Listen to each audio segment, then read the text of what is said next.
Hello everyone, we are back here for part 2 of a 3-part series of videos on the Gleason's A map. This video will be different from the first one, since I'll be talking about the flat earth as a divine clock. So let's go ahead and get started. The main mistake people did in the past was when they were trying to figure out the shape of the earth. They placed the sun at the center of creation. They built an earth model around the sun. Therefore, they had to come up with several theories to keep the sun at the center of creation, and not Earth itself.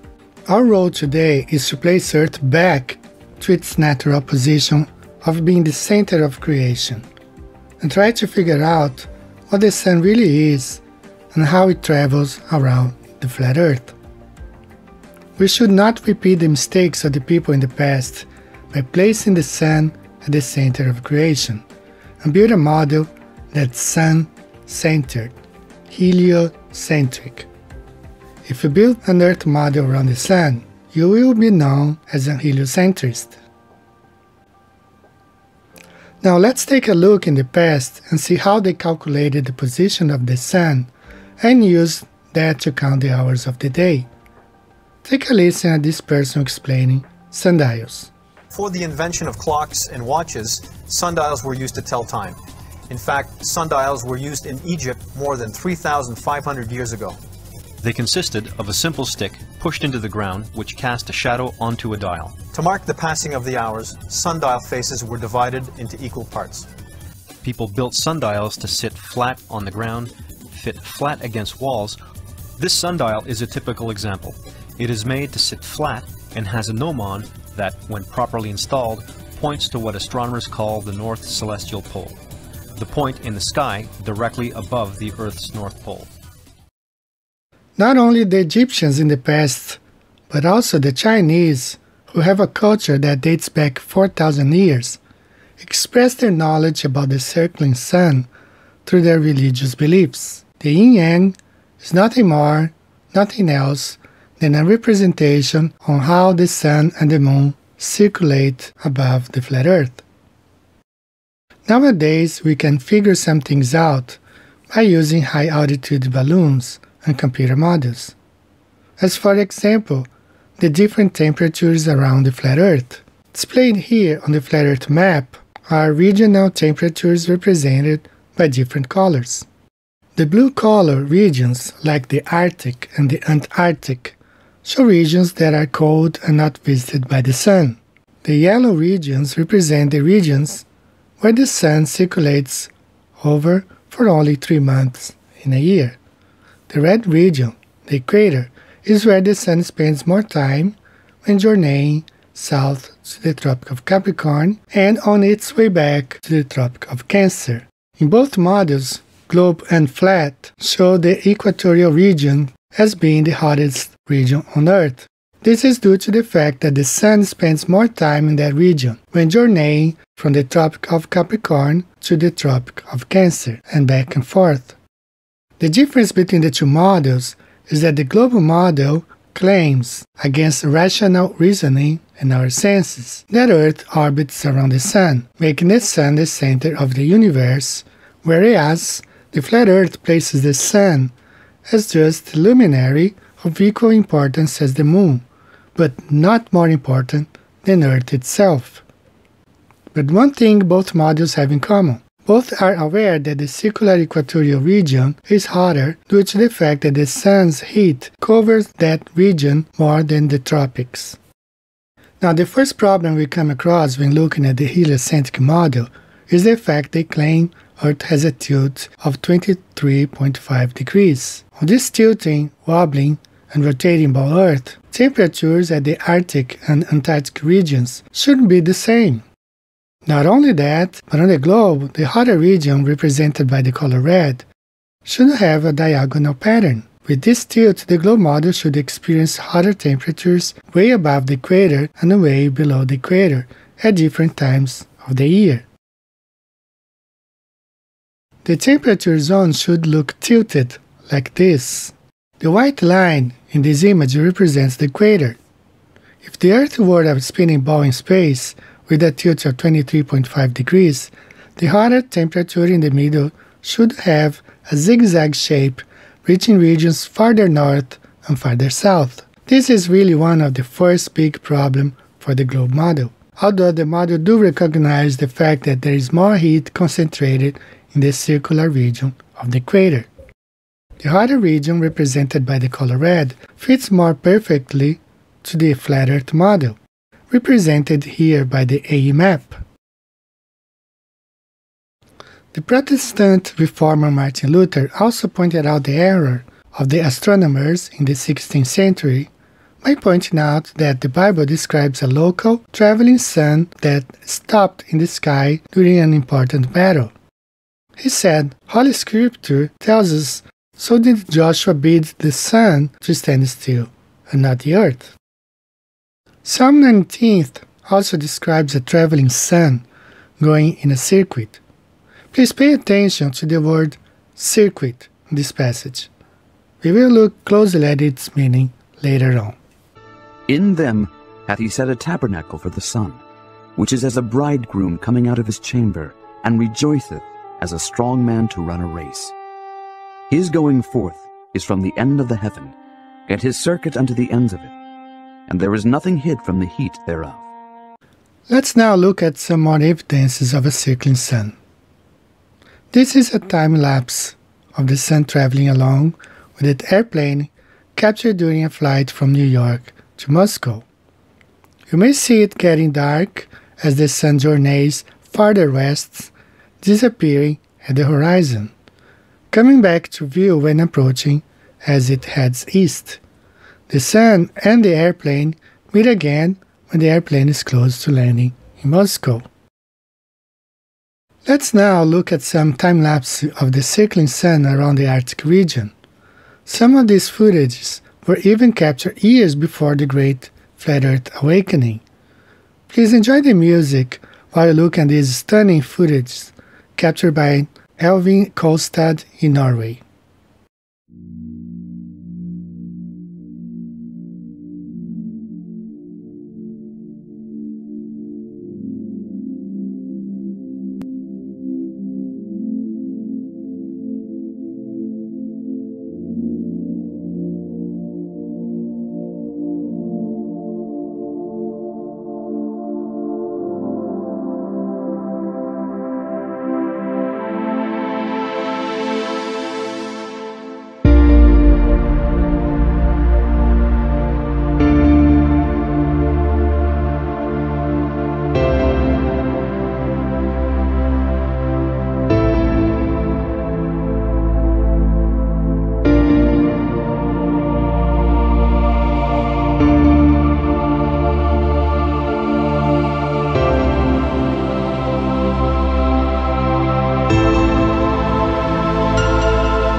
So, which model matches common sense? Which model matches observation and scriptures?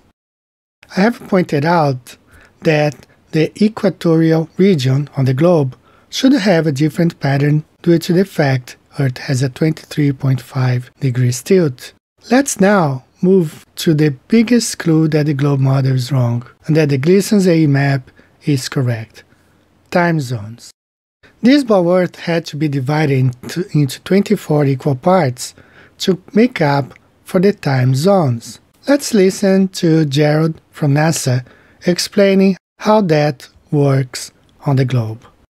Hi, I'm Jared with more KSNN Math News you can use. Did you know the Earth has 24 different time zones? I know the Earth's day is 24 hours long.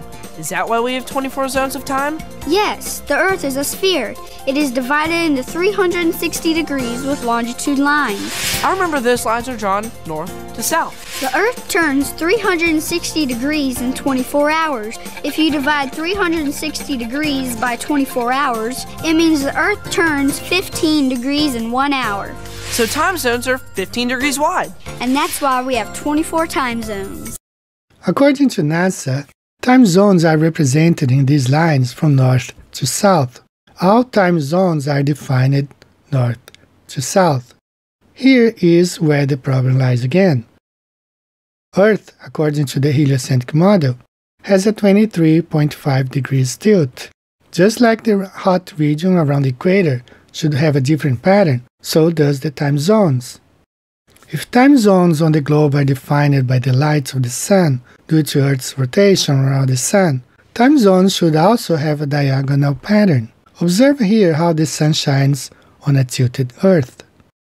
On a tilted Earth, the easternmost region of Brazil and the easternmost region of the United States should experience sunlight at the same time, having the same time zone. Remember what the boys from NASA said. The lines are divided from north to south starting at the North Pole. The tilting of the spinning ball Earth destroys their own heliocentric model. It is divided into 360 degrees with longitude lines. I remember those lines are drawn north to south.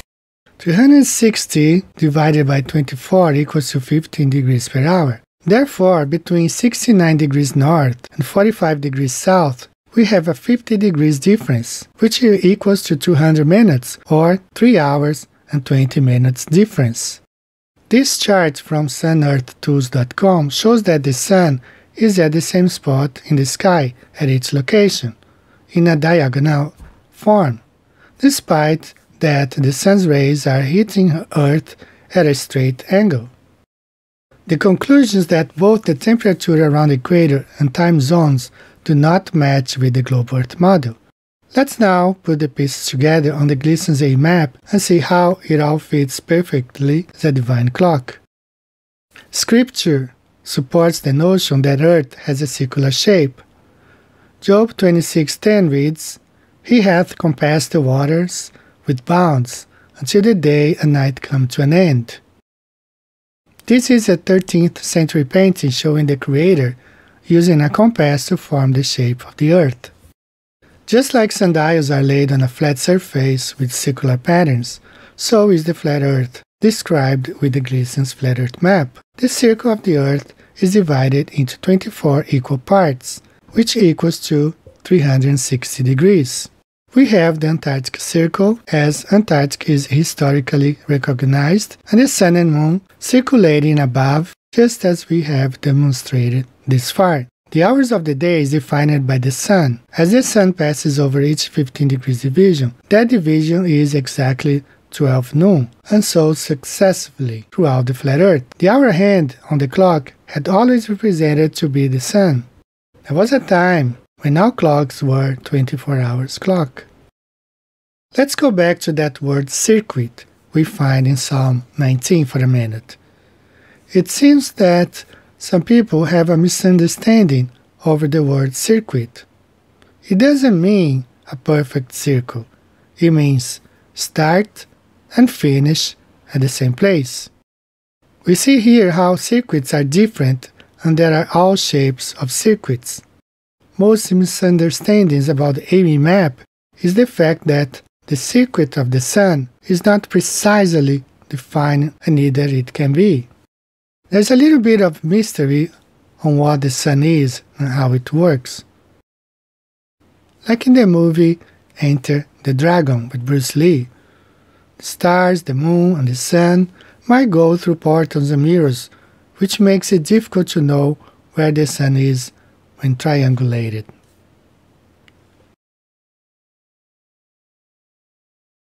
To demonstrate better the path of the luminaries, we can look at eclipses. Here are the paths of eclipses as demonstrated on the Mercator projection.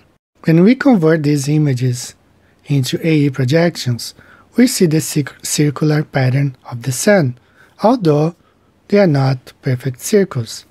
In fact, I pointed that out in 2017, when the AE Gleason's map came under attack. Let's look at that 2017 video for a second. Okay, we see here the path of 3 eclipses in different times of the year. You see the one that goes from South America to Africa. It goes from Argentina, across the Atlantic Ocean, Congo, Red Sea. Then we have another one that starts in Africa, goes through the Red Sea, India, and South China. And the last one that goes over the Pacific Ocean, over Caroline Island. Now you throw all this info on the Gleason's map, and this is what we get. The same cities, same places: Argentina, Atlantic Ocean, Congo, Red Sea, India, South China, Hong Kong, Caroline Island.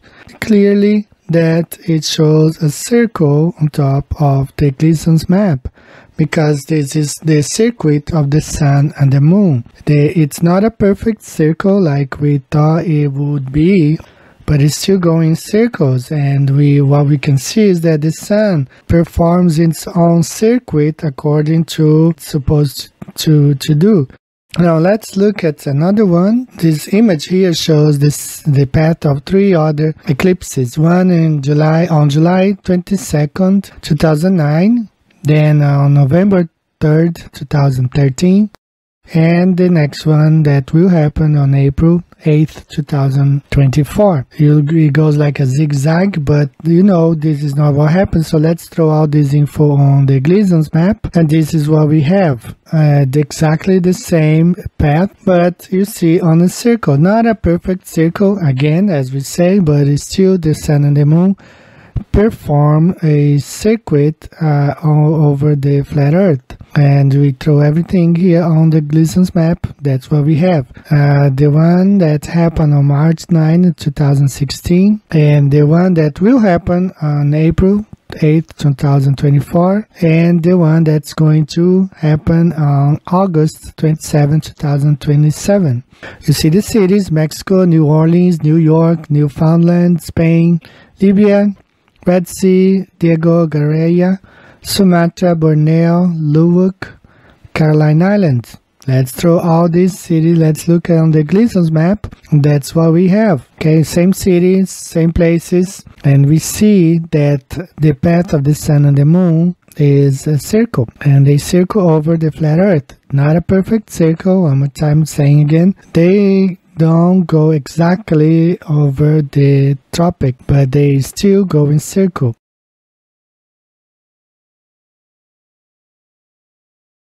As you see, the Sun does not perform a perfect circle above the sky. In 2016, an Italian researcher defended the idea of the Sun having a hyperbolic circuit. According to this researcher, both Middleton and Ross detected an oval shape of the Sun's path as being the true circuit of the Sun, as they navigated the seas following the Sun's path. The rotation of the stars above also supports the AE projection.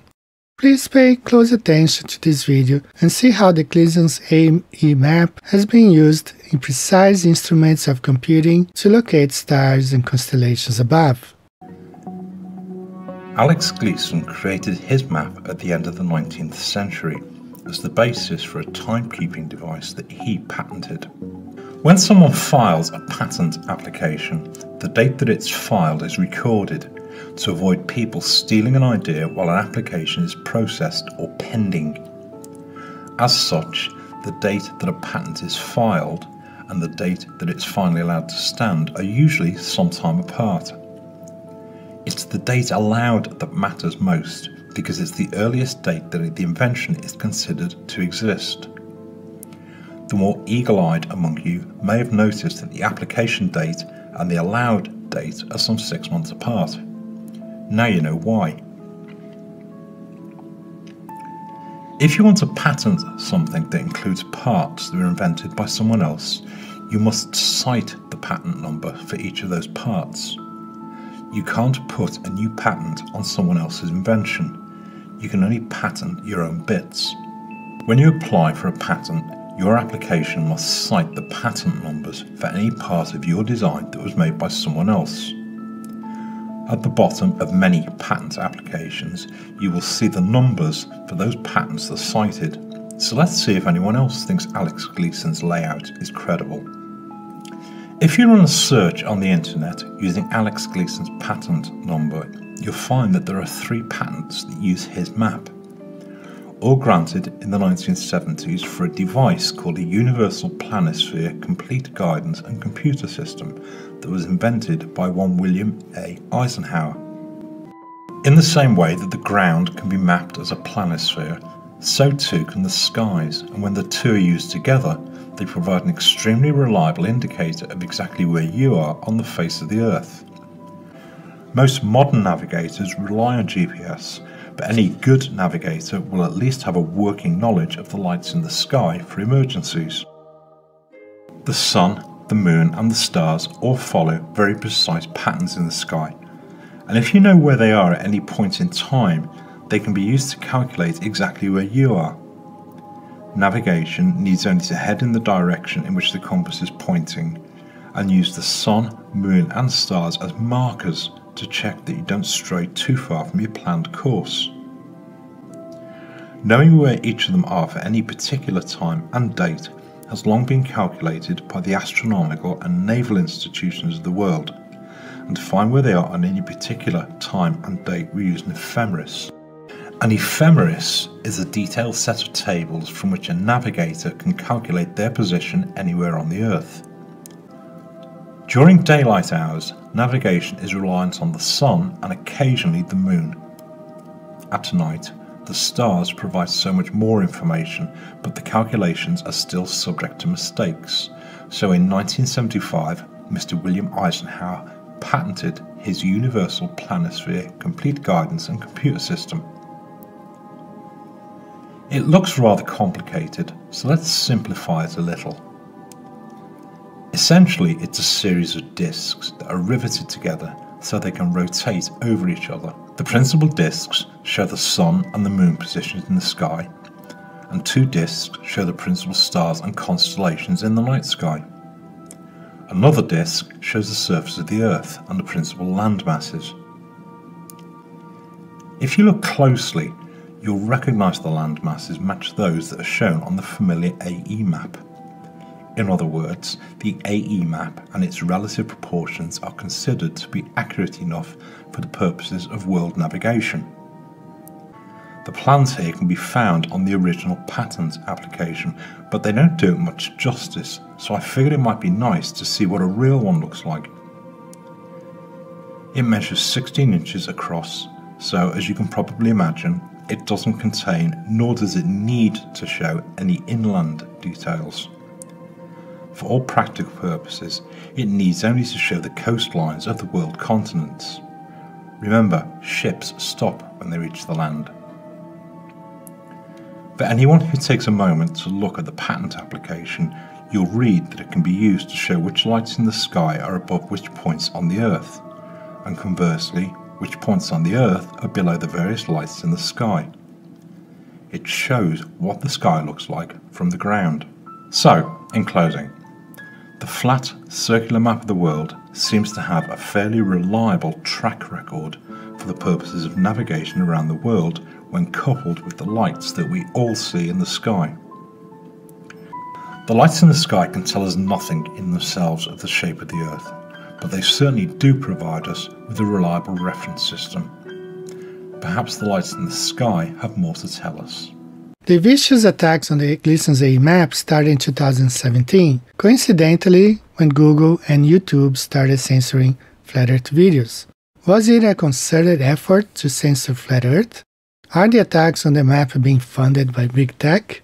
The AE map has been removed from several platforms. Prior to that, the AE map was found in many different places. This AE wristwatch was sold for $12,000 in an auction in 2011. And here are more examples of amazing world clocks using the AE projection. Clock and kind of this domed glass on the front.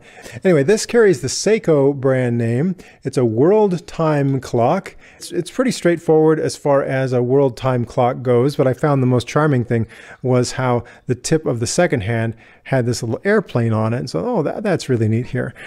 You know, all the time zones go around. So if I line up the 12 o'clock position with my local time zone, in this case being Denver, then it will give you the local time in all these other places around the world. And you've got this 24-hour dial.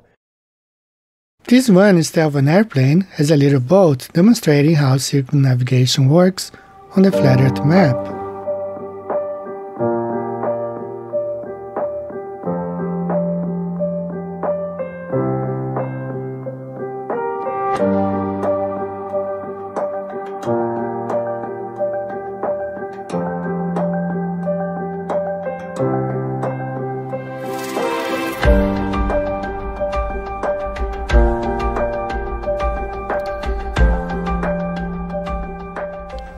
This is a Seiko, and it's got a beautiful quartz mechanism, but manages to do a lovely sweep on the second hand.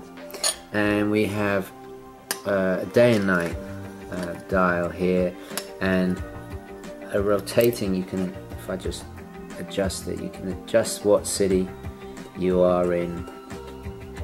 So I put New York at the top there, and then you have 48 cities across the world. You can instantly see what time it is, whether it's day or night. It's just a really fantastic thing to have. I'm so pleased with this. Nowadays, they have replaced the AE map with the false, inaccurate Mercator's projection. They just look awful. Flat Earth is a divine clock. I have provided here enough evidence for you to see. You don't set your house on fire because the front light is not illuminating the yard the way you want it to be. You don't disregard an excellent map because you don't understand what the sun is and its trajectory above the flat earth. We are not meant to know the secrets of the heavens. Psalm 115 says, "The heavens are the heavens of the Lord, but the earth he has given to the sons of men." We are not meant to know the secrets of the heavens and how they work. Unfortunately, the controllers have prevented us from exploring more and acquiring more knowledge about the place we live on. Please join me next week to the conclusion of this series of 3 videos on the Gleason's map. We will compare the Gleason's map with some other models and see which one best represents the realm we live in. Take care, and until next week. Bye-bye.